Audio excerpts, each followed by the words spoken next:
Shalom saudara-saudara.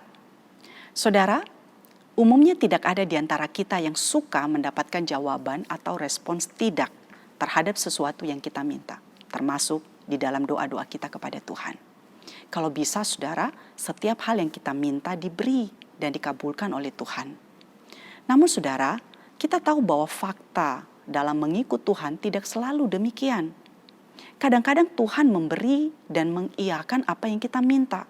Dan seringkali juga dia mengatakan tidak atau menyuruh kita untuk menunggu sampai waktunya Tuhan tiba bagi kita. Saudara, di dalam 2 Samuel 7 dikisahkan kepada kita bahwa ketika Israel yang berada di bawah kepemimpinan Daud berada dalam keadaan tenang dan Tuhan mengaruniakan keamanan kepada Daud terhadap semua musuhnya. Dan di dalam keadaan seperti itu saudara, ada sesuatu yang mengganggu di dalam pikiran Daud, yaitu bahwa tabut Allah berada di dalam tenda, sementara ia tinggal di dalam sebuah rumah yang indah. Maka saudara, Daud mendapat ide untuk membangun sebuah tempat tinggal tetap bagi Allah. Daud ingin membangun bait Allah. Saudara, keinginan ini baik atau tidak? Baik. Daud tidak mempunyai motivasi tersembunyi dalam hal membangun bait Allah itu. Ia tidak mempunyai ambisi yang egois. Ia tidak mempunyai hasrat untuk membuat dirinya sendiri terkenal. Ia hanya ingin meninggikan nama Allah melalui pembangunan bait Allah itu. Saudara, sebagian kita mungkin pernah mengalami pengalaman seperti ini.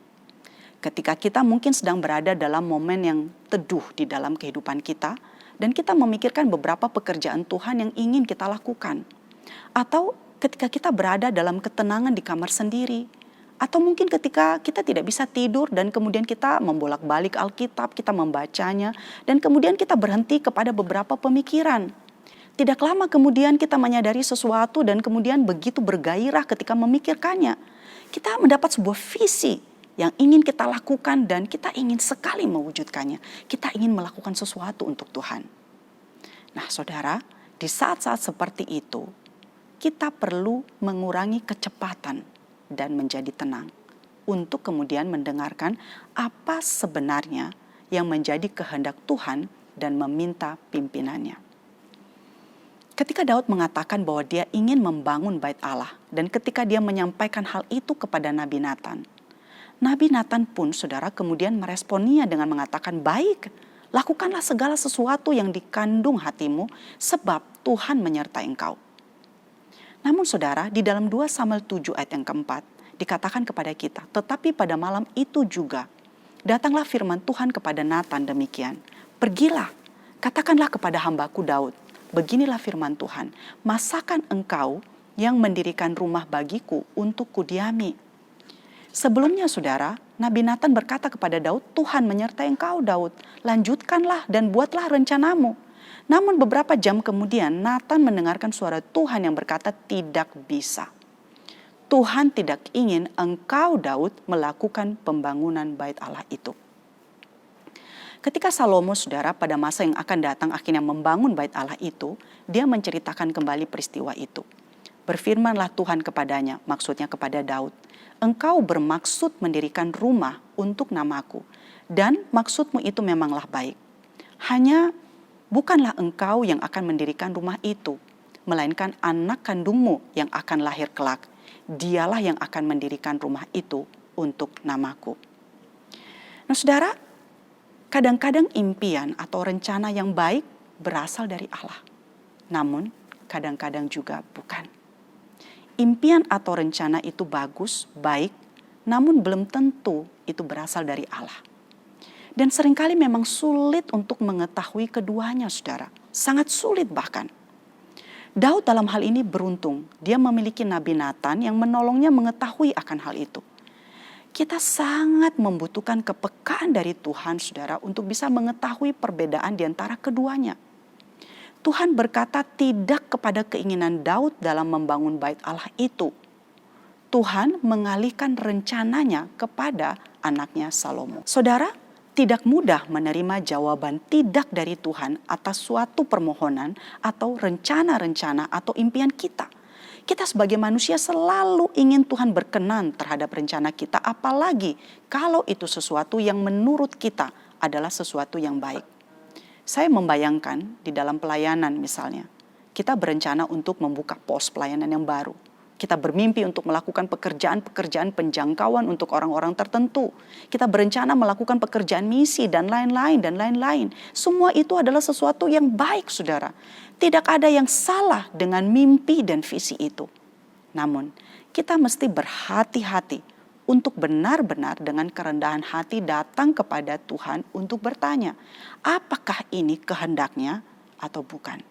Sekarang saatnya ataukah kita harus menunggu Dia? Beberapa di antara kita, saudara, mungkin pernah mengalami impian-impian yang hancur. Saudara sudah berusaha sekuat tenaga dan sudah melakukan yang terbaik. Namun impian itu tidak tercapai.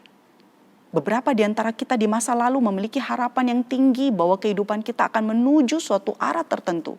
Tetapi Tuhan dengan alasan yang misterius berkata tidak kepada kita. Ketika Tuhan berkata tidak kepada Daud, Tuhan berkata, maksudmu itu memanglah baik. Tuhan melihat hati Daud yang begitu peka sehingga ingin mendirikan rumah bagi Tuhan. Tuhan menghargai pemikiran Daud, Tuhan menghargai hatinya. Maksudmu itu memanglah baik, namun itu bukanlah rencanaku bagimu. Demikian kata Tuhan. Nah, saudara, ada dua kebenaran sederhana dari kisah ini. Pertama, saudara, ketika Allah mengatakan tidak, itu berarti Ia memiliki cara yang lebih baik. Ia memiliki rencana yang lebih baik dari apa yang kita rencanakan. Kedua, reaksi kita yang terbaik ketika mengalami itu adalah kerendahan hati. Tuhan tidak memanggil Daud untuk membangun bait Allah, tetapi Tuhan memanggil Daud dan setiap kita untuk setia dan taat kepadanya. Thomas Merton, saudara, mungkin ada sebagian kita yang pernah mendengarkan namanya. Dia pernah bercerita tentang pengalamannya ketika pertama kali dia membawa novel pertamanya ke penerbit, saudara. Nah, setelah dia menyerahkan naskahnya, berlututlah ia di sebuah gereja kecil di Lower Manhattan dan berdoa, saudara, dengan keinginan yang begitu kuat agar naskah novelnya itu diterima dan sukses. Dan jawaban dari doanya itu adalah penerbit menolak naskahnya. Dia sangat kecewa dengan peristiwa itu, saudara. Namun, bertahun-tahun kemudian, dia menceritakan bahwa dia melihat keputusan itu sebagai jawaban terbaik dari Allah bagi permintaannya. Karena, saudara, melalui penolakan oleh penerbit itu mendorong Merton, saudara, untuk kembali pada panggilannya sebagai biarawan. Dan dengan demikian, hal itu membuka pintu gerbang untuk semua tulisannya di masa depan. Saudara bisa search di Google. Banyak sekali buku-buku Thomas Merton yang diterbitkan, saudara. Dia akhirnya menjadi seorang penulis seperti yang dicita-citakannya. Saudara, ketika kita mengetahui dan menyadari bahwa sesungguhnya doa adalah masalah hubungan kita dengan Tuhan, maka jawaban Tuhan ya atau tidak sesungguhnya bukan lagi yang sangat penting. Karena doa adalah sebuah hubungan dengan Tuhan. Suatu waktu di mana kita menghabiskan waktu bersama Dia, dan kebutuhan-kebutuhan kita, saudara, adalah salah satu sarana untuk datang kepada Dia.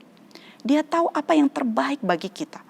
Dan ketika Dia berkata tidak, seringkali itu adalah salah satu cara ekspresi kasih-Nya kepada kita untuk membawa kita kepada rencananya yang lebih indah di dalam hidup kita. Kiranya Tuhan menolong setiap kita. Amin.